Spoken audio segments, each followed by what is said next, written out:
Assalamualaikum warahmatullahi wabarakatuh.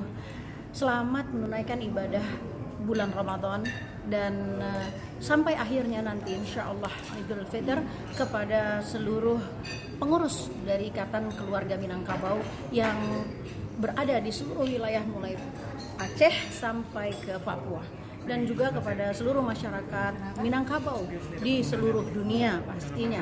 Selamat menjalankan ibadah puasa di bulan Ramadan. Semoga membantu keadaan negeri kita yang sedang membutuhkan doa yang ikhlas tulus dari semua masyarakat. Saya yakin insya Allah bulan Ramadan ini adalah bulan yang paling menentukan dan paling istimewa bagi seluruh masyarakat muslim, terutama bagi Ikatan Keluarga Minangkabau yang memberikan kontribusi yang sangat besar dengan Ketua Bapak Dr. Fadlizon, memberikan kontribusi yang sangat nyata untuk kedaulatan di negeri kita ini. Mudah-mudahan insya Allah doa-doa dari Bapak dan Ibu serta kawan-kawan semuanya diijabah di bulan Ramadan ini. Wassalamualaikum warahmatullahi wabarakatuh.